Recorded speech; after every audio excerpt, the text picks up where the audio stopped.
Здравствуйте, дорогие телезрители! На дворе осень, время размышлений, время слушать тишину внутри себя и снаружи, слушать и слышать интересных людей, разговаривать с ними и тужить с ними пройденное, узнавать будущее. Сегодня у нас в гостях режиссер, сценарист, лауреат Государственной премии имени Платона Аюнского, заслуженный деятель искусств Якутии, человек, воплотивший на экране крупномасштабную историческую драму «Тагындархан» Никита Иннокентьевич Ржаков. Здравствуйте. Здравствуйте. Давайте вернемся в прошлое, прямо самое начало, задолго до. Вот ваши первые работы художественные, они датируются 1995 год. Это, вот, если вспомнить фильм «Вокруг меня только горы», потом «Поселенец». Вот говорят, что режиссеры не любят смотреть свои ранние кинематографические работы, пересматривать, в смысле. Вот что бы вы изменили в них или ничего не меняли бы? Ну, скорее всего, нет. Потому что это моя жизнь. Вот. Это мои мысли в те годы. Не возникает ощущения, все-таки вы творили на стыке двух тысячелетий, можно сказать, двух веков, ощущение, что тогда вы были другим человеком? Все-таки рост вы... Да, конечно. Во-первых, как вы сказали, на стыке веков. И я как бы свидетель того времени, когда газеты были бумажные, Да, да, и носители и другие. носители другие были, значит, кресла в кинотеатрах другие были, и вообще все было другое, вот, и тут же я захватил другую жизнь, более динамичную, такую, не всегда понятную для меня. Вот мой творческий путь, да, он такой достаточно сложный в том плане, что нет, я не выбирал, потому что жизнь сама давала какие-то заказы, будь то военные, будь то какие-то социальные темы. Но другое дело, что я в каждом фильме снимал свое. То, что я... Свою мысль. Да, то, что я хотел передать, может быть, через другие жанры. Но коль судьба, значит, сказала, что надо снимать военную картину, вот, а другого выхода нет, денег нет. И тут подключается уже вот то желание, которое вот хочешь через этих героев передать зрителям. Ну, что-нибудь. Да, приходится быть пластичным. Естественно, потому что кино, да, требований. если ждать, там можно всю жизнь прождать и ничего не получить. Потому что кино, вот в последнее время особенно, да, оно очень зависит от финансов. А вот что в этом процессе для вас вот нелюбимое? Вот, то, против чего вы не желали бы, но вам вынуждены как-то делать? Ну, самые неприятные моменты – это когда ты ищешь деньги. Но этим уже должен продюсер заниматься? Ну, продюсера у меня, к сожалению, нету. Вот. Для меня продюсер – это государство. Вообще считается в киношных кругах, что Тагындархан у этого фильма благоприятная судьба именно по части признания зрительской аудитории. Вот повезло как-то с датами, вот с этими пандемией, с кризисом в России, в мире. Ну, тут, конечно... Несмотря ни на что.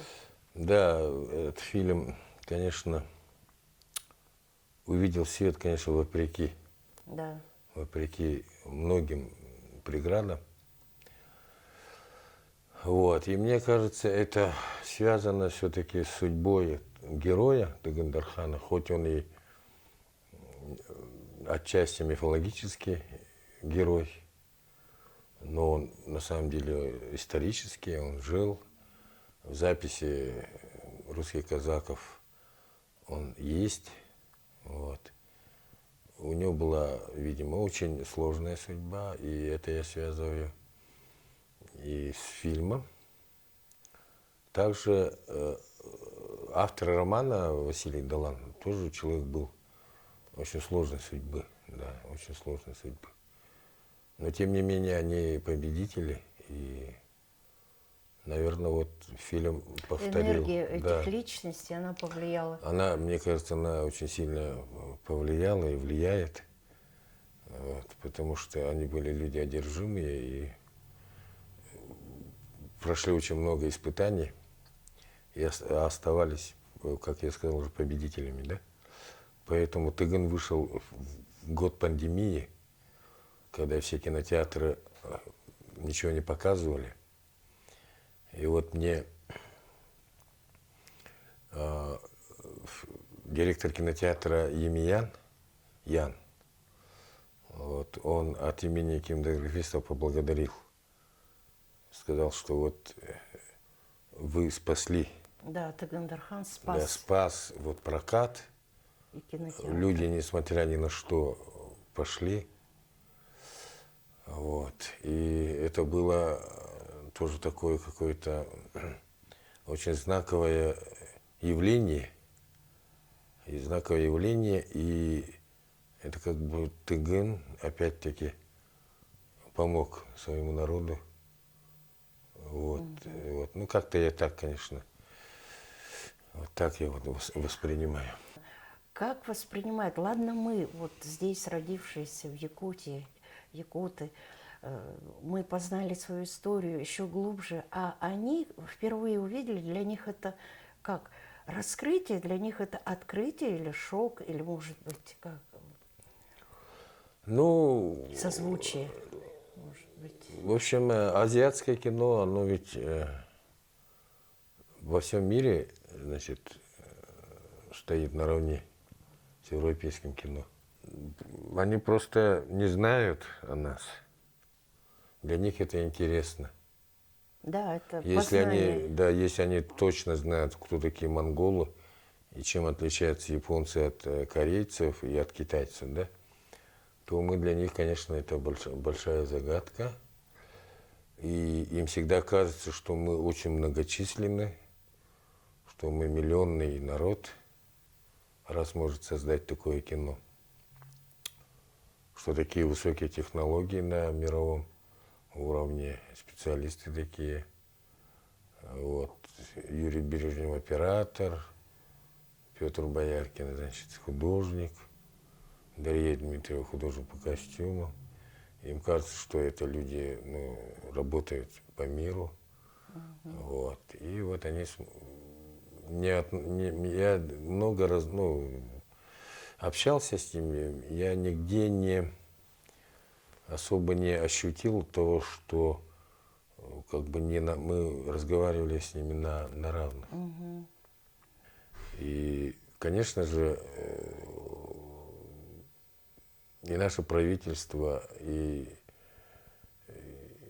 наши большие высокие чиновники, и простой народ, и артисты, ну, все, в общем, меня это всегда, я этим горжусь, что наш народ может, если захочет, перевернуть гору. Да. Вот, ну, а поскольку я художник, ну, творческий человек, да, все равно я должен ставить планы, планировать, вот. И в последнее время меня очень волнует вопрос продюсерства. Я хочу продюсировать, находить деньги и продюсировать проекты, которые я, ну, хочу снять. Вот. И с этой точки зрения у меня сейчас 4 проекта, которые в какой-то степени они уже готовы в плане того, что, может быть, если ситуация не изменится, то они могут запуститься. Вот. Это, естественно, значит, фильм о Алексее Кулаковском. Вот.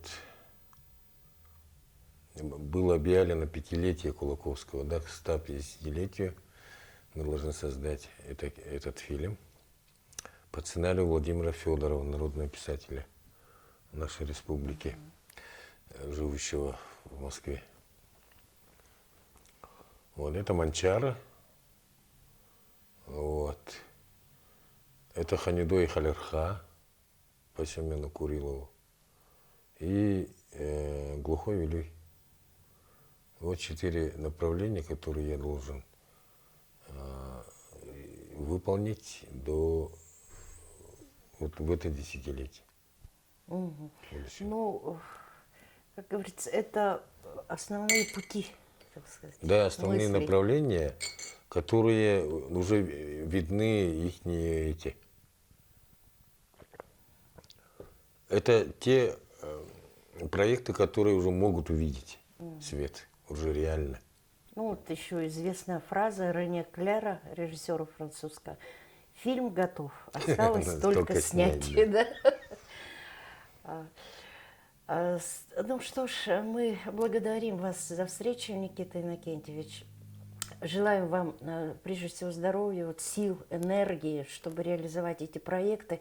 И пусть будет благоприятная погода, как что досталось Тагыну Дархану, чтобы они действительно всегда сопутствовала удача на съемочной площадке.